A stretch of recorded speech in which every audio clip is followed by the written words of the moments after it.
Hi there, everyone. Namaste. I'm Jill Loftis of Nuit Astrology. Welcome to your Planetary Energy Forecast for the month of November 2022. Now, as I'm filming this, we are in the middle of October, and we still have the eclipse to go through and a lot of intense astrology to occur. So, just wanted to mention that I'm filming this on the 11th of October. So we may have a little bit more clear idea of how some of these energies are going to unfold as we make it through that month.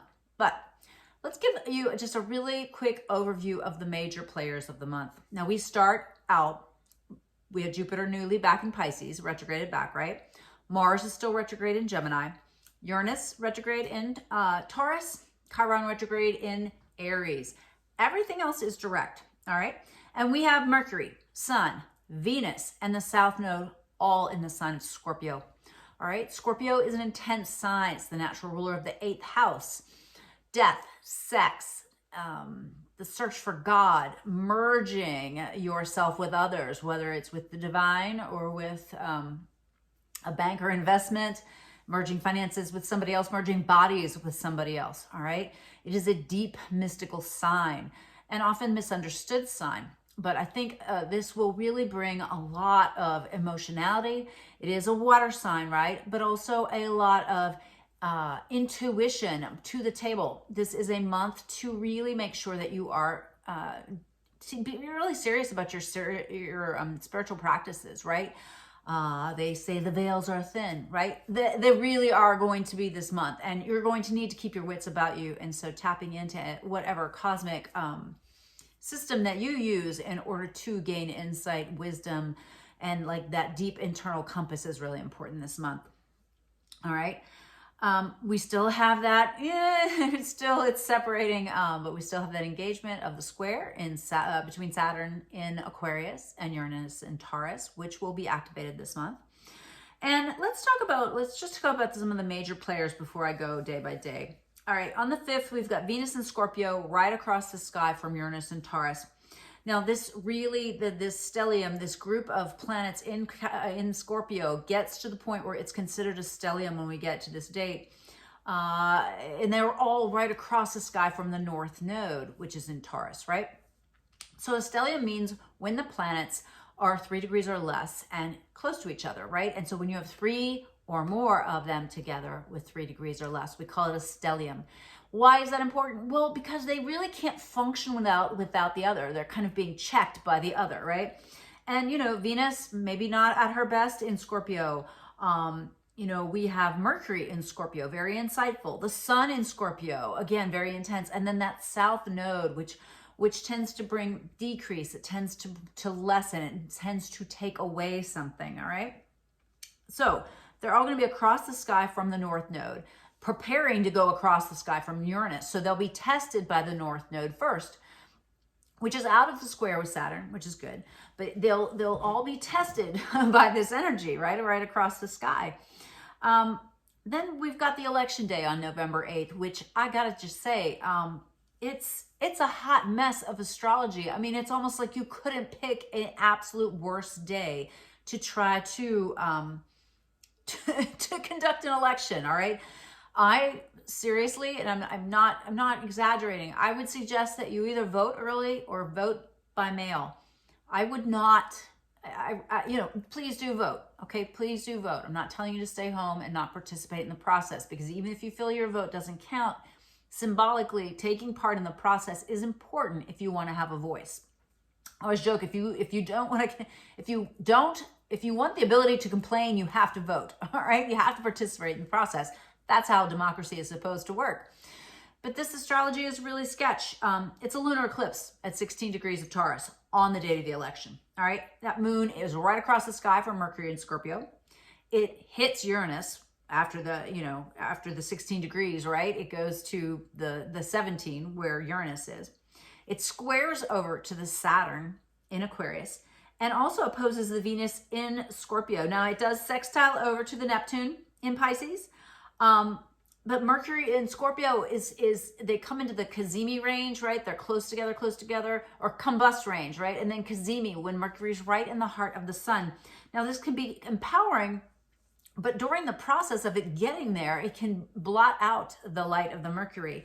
And then again, it's opposing Uranus as well. So there's really a lot of confusion here. I think a lot of potential issues with electronics, with electricity, a lot of things that you should really just be very cautious about. On November 16th, we've got Venus moving into Sagittarius. She would definitely prefer to be there versus in Scorpio, but that changes the vibe from this intense, more sexual like connection. Oh my gosh, this is important to me. I've got to have it, more to a little bit more of the philosopher, right? That more Sagittarian vibe, that more broader viewpoint. Mercury is also going to move into Sagittarius the very next day. And so you know how they were, walking hand in hand in October into Scorpio? Well, here they are again, Venus and Mercury moving together. I guess that was Venus and Sun. Venus and Sun in October now. Now Venus is escorted by Mercury into the sign of Sagittarius. You'll feel a distinct vibe change when both of those planets move from the Scorpio energy into Sagittarius. And they'll stay together within 2 to 3 degrees for the whole rest of the month, right? Now, Mars in Gemini is going to be squaring over to Neptune. This begins in the middle of the month. I'm trying to look for the exact date. Yeah, around November 9th, 10th, 11th, it starts to move into the square. Now, the precise square is on the 19th, but it's in play almost the whole time. And so, this is Mars in Gemini, which is the sign of communication, expression, mind, in a difficult aspect to the planet that has to do with inspiration, but also delusion. It has to do with merging and blending, but also, can be about being taken over, right? This is a really difficult energy to manage. It can bring a lot of confusion. It definitely is going to bring a lot of, I keep saying this, but rhetoric and people wanting to express what they say. Delusion in the media, confusion, you see a video, is it real? I don't know, right? Then at the end of the month, it will begin to pick up, that Mars will begin to pick up a trine over to the Saturn in Aquarius, which thank goodness, right? We could use a little, help here, friends. And I think the Saturn will be a stabilizing energy to that Mars. It also could be a little bit more of an authoritarian energy too, which is kind of interesting to think about. All right, the sun goes into Sagittarius on November 22nd. Happy birthday, Sagittarian friends. And on the 23rd, we have finally a halfway decent new moon. A good manifestation moon, beautiful friends, especially for Sagittarians. I'm really digging this moon. It's at 1 degree of Sagittarius at 5:57 p.m. Eastern Standard, November 23rd. Literally, like a couple minutes later at 6:02 p.m., Jupiter stations direct. All right, now it moved all the way back into Pisces, but it stops and begins its forward momentum, so this is good. It wraps up in Scorpio before it trines over to Neptune and Pisces before it becomes that new moon at 1 degree. It sends a nice sextile to Pluto and Capricorn and trines the Jupiter too as it's moving towards there. So I'm really kind of liking this moon. It will the next day connect with both Venus and Mercury as well. So you might want to, allow that moon to have a little bit of energy on it before you do your rituals, right? Maybe not do it right at 5:57. Maybe we wait for Jupiter to get direct. Maybe even wait till the next morning. But yeah, we still have that Gemini Mars square to Neptune. It's a lot. And then the precise Mars in Gemini trine to Saturn happens on November 28th. And so they hang on to this trine almost through the whole month of December, which is an interesting thing to note. So you might want to take note of what occurs then. Mars is still right across the sky from Sagittarius, though, and in a square to Neptune. Those are the major aspects for the month. If you just need the quick digested version, let's pop in and check out day by day. November 1st, I just feel like the beginning of the month is going to be a little tense. We're coming off of those difficulties in October. Moon is going to be in Aquarius that day, and it's going to meet Saturn. Moon, Saturn, always a little heavy. Going to square over to the nodes. The Sun, Venus in Scorpio is going to square them too, and Uranus and Taurus. So it's just kind of a heavy day. I would, that first couple days, first, second, third, right? Just some heaviness. Venus in Scorpio is going to come together with the South Node, right? So I would look at this as potential financial loss. I mean, I would expect the markets to be rocking just from the eclipse from last month, but the beginning of this month just might not bode too well for financial situations. So watch your cash. Watch your investments, be really wise. I'm not a financial astrologer. I'm not a financial person. If I knew how to make money, I wouldn't be doing this, right? I'd be off on my island somewhere, right? But I'm just telling you, I see it as being a tense time. Now we've got, Venus is also going to oppose Uranus on Saturday the 5th, which is something to pay attention to. That also doesn't bode well for financial matters, but also it can bring shocking events, particularly if you're a Taurus or a Libra personality. Venus gets a little pummeled this month, so keep your eye out on that. On November the 4th, it's a little bit of a foggy day. The moon is in Pisces. It touches the Neptune, squares the Mars, sends a nice blessing over to Pluto, and then touches Jupiter before moving into Aries. But it's just a huge amount of emotionality. So you might want to just dial things back that day. Don't overschedule your day. On the 5th, we've got that Venus and Scorpio opposing Uranus and Taurus precise, and we have that stellium. We also have the moon in Aries. It's going to come together with Chiron. So, Saturn's going to be beginning to move into the square to Venus as well. It's precise on the 7th, but it's kind of in play during that whole weekend of the 5th and 6th. So, Saturn square the Venus is kind of like, well, but I want. And Saturn's like, how are you going to pay for it?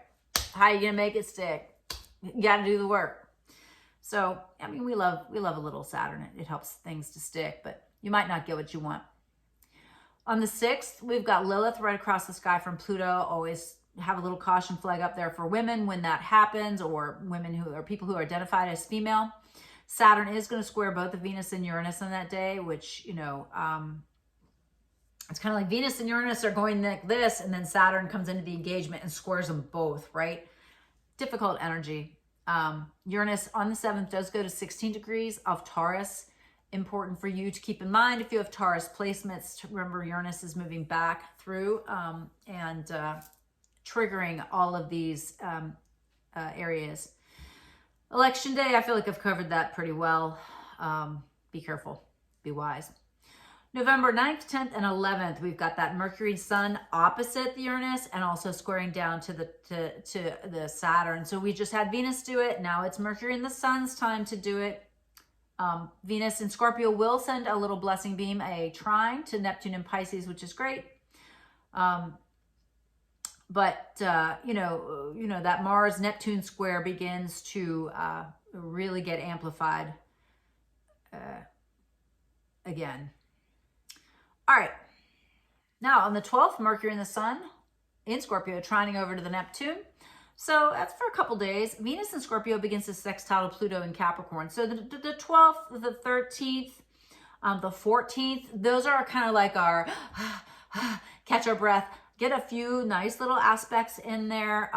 The 13th I really love. The moon is coming together with Lilith in Cancer.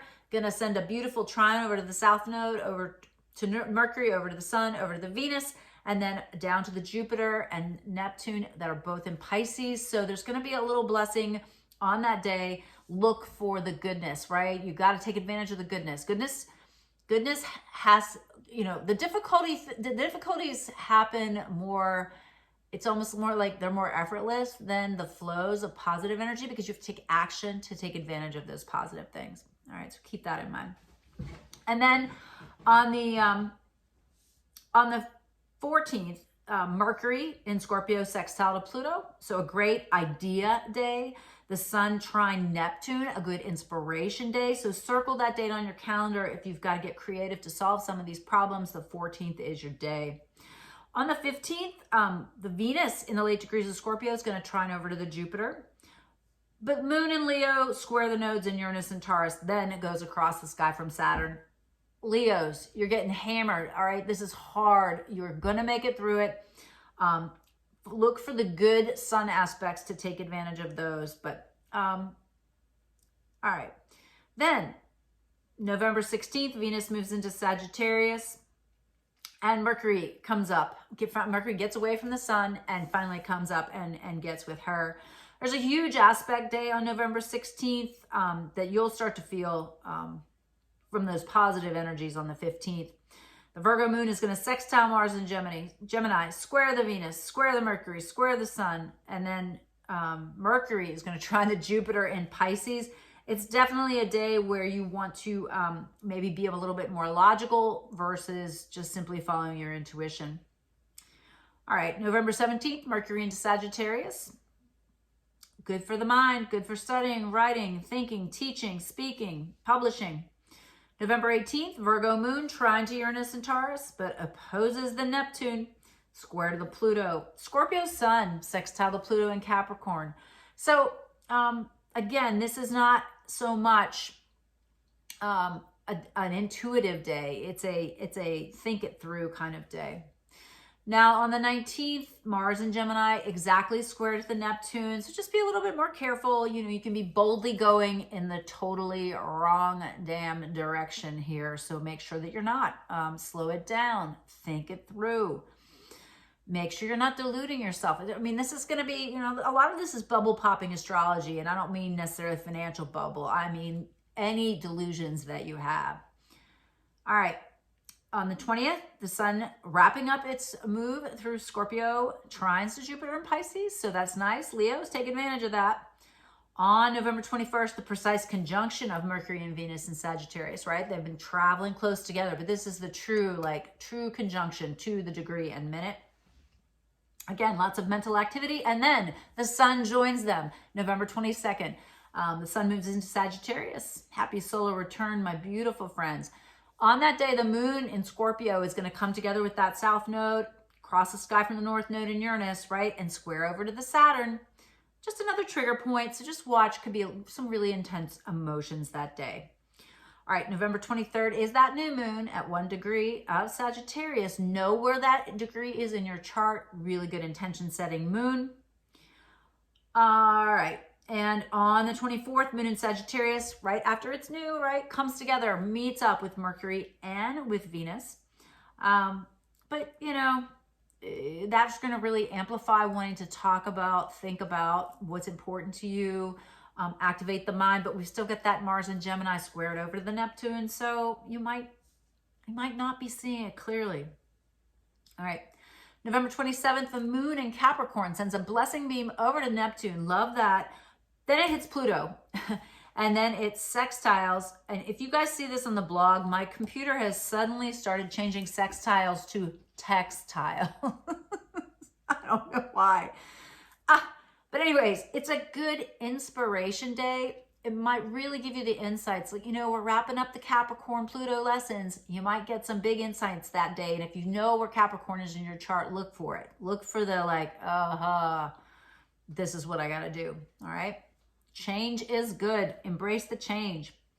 All right, November 28th, the precise Mars and Gemini trine to Saturn and Aquarius, which is going to stay engaged. But good, thank goodness we've got this beautiful blessing beam. So there might be really, I mean, this is an air trine, right? They're both in air signs. Really like thinking through ideas, creativity, you know, look for those answers. Now the Mars is still across from the Mercury and, you know, still have the square to the Neptune, but I really like this for insight. All right, and we wrap the month. We've got Venus and Mercury close together. One's at 18, one's at 20 degrees of Sagittarius, and then across the sky is the Mars at 19 Gemini as they sextile down to the Saturn and Aquarius. So I kind of dig oppositions. I really think that you can find balance and harmony in them. And so try to really balance out all those desires that Mars is trying to have with the philosopher, the wisdom of those placements in Sagittarius, the Venus and the Mercury, with that blessing beam down to the Saturn, which will help it to stick.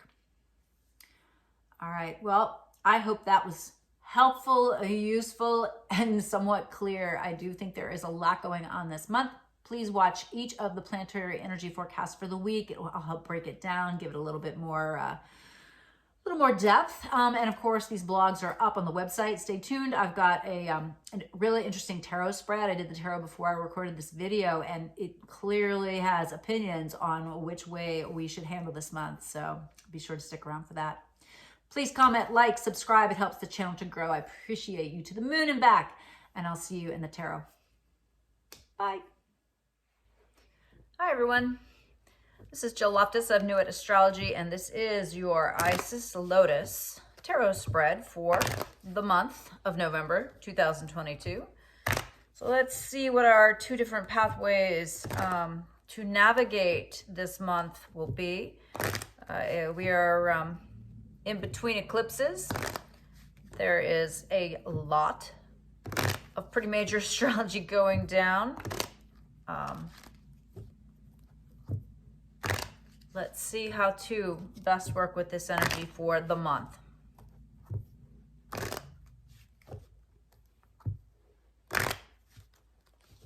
All right. Huh. Okay.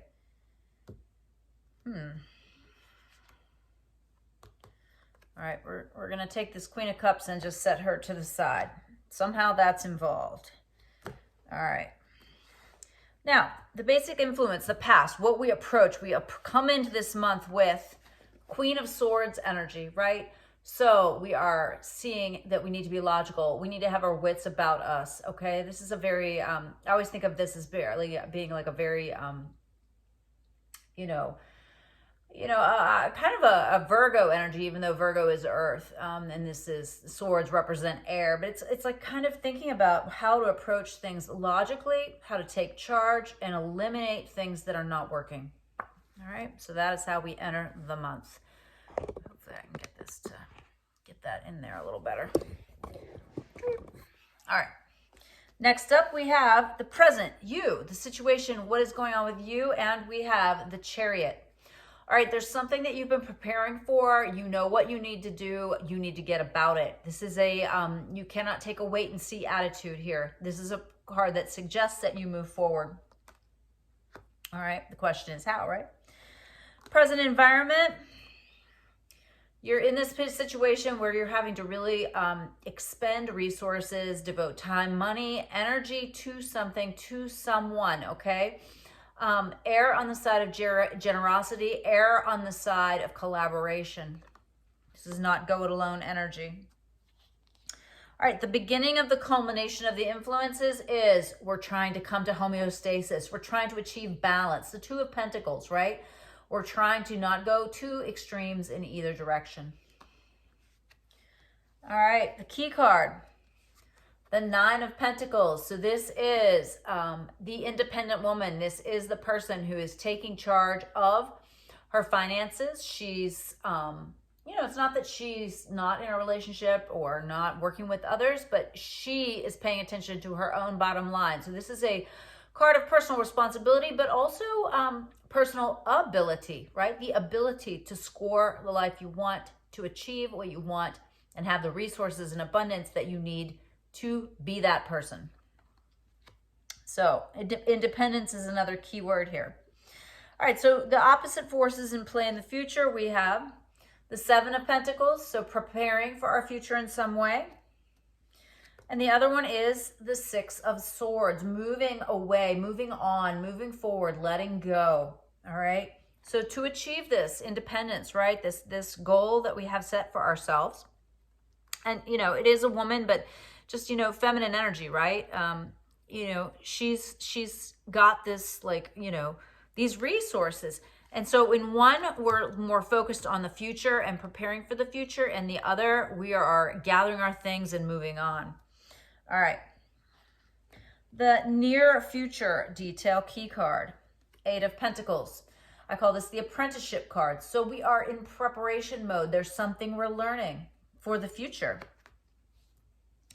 And then the modifiers for this, we start out on this side with the devil. All right, we got to be cautious. Cautious alert comes up. There could be deception, self-deception, tricky people. All right, the devil does not show up when everybody's on the up and up. There's the potential for you to be deceived. On the other side here, we've got the Seven of Cups. So we've got to make some choices here. All right. So that makes sense, I think. I'll come back to these. Don't worry. All right. Near future. Nope, that was this one. Near future. All right. Modifiers. Oh, I need to pull 2 more cards. Okay, here we go. So paired with the Devil, we've got the 10 of Wands. This is the working hard but not working smart card. All right. And so on the other side with this 7 of Cups, we have the 9 of Wands. Wow, it's so great. Okay. So the 9 of Wands is, yes, keep going, keep pushing through. Over here, we have the 10 of Wands, which tells you it's not working quite the way you want to. All right. So we're dealing with this, you know, whole idea of being independent, having your own resources, preparing for this future, studying up, learning what you need, making the right investments, making the right choices, right? Preparation. And then we're working for that future. And so if we're really too future oriented, right, we can end up getting tangled up in, this could be fear. This could be, you know, kind of getting linked up with the wrong people and making it harder than we need to. So what I would say that this is telling us is, instead of being too future oriented and trying to plant those seeds now, instead we need to move on in some direction that helps us to prepare for the future. And we have to choose what we're going to devote time and energy to. All right, we have to choose, but keep going. Don't give up. Interesting. All right. And then these 2 different solutions or progressions. We'll start over here on this right side. There's a choice to make, 2 of Wands. Hermit on the other side. So definitely need to be meditating. There's some guidance coming through. Over here, 4 of Cups. So we're making some assumptions here. It doesn't feel good. When I pull this card, I'm thinking we need not to be doing that. Over here with the Hermit, 5 of Swords. So 5 of Swords is the indication that you're kind of like going towards after a goal or something, and you're not paying attention to the consequences involved. All right. So, yeah, and keep in mind, we got this original card, the Queen of Cups, the healer queen, right? The emotional queen. Now, you know, then the foundation, Queen of Swords. But keep in mind, you also, even with that logic of the Queen of Swords, we have to balance that out with the emotional intelligence of the Queen of Cups. All right. We progress to the Chariot. Then the 6 of Pentacles, right? Spending time, energy, resources, trying to find balance. All right. And then we stabilize in the 9 of Pentacles. All right. You got this. If you move in the direction of, all right, well, I got to plant the seeds of my future. I've got to hurry up. I got to get this done. There could be some difficulty, right? We got the Devil. And you know, if you end up there, you have a choice to make, and you cannot make assumptions. You have to vet. You need to figure out, you need to understand, make sure you know what you're getting into.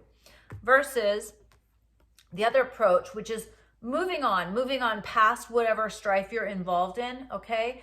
It's more of an elimination versus a seed planting, okay? It's more about letting go and moving on. Doing the preparation, right? We still have to study, but we have to make some choices, okay? You have to say yes to certain things and no to others, and then push forward on those things that you want to accomplish. Definitely important to take time to meditate, to connect, to withdraw into the hermitage. And also, for whatever reason, I'm kind of hearing, and not tell everybody about your plans. All right. And then there's this 5 of Swords, which just cautions you about not seeing the big picture. You've got to pull back and see the big picture, which I think makes a lot of sense because early November is Scorpio season, right? And there's a lot of Scorpio energy. There's going to be a ton of planets in Scorpio when you, well, I'm sure you've already listened to the video. I'm about to record it. So you've got to have that big picture energy in order to make the most out of this month. All right. I hope that's useful, helpful. Have a great month. Bye.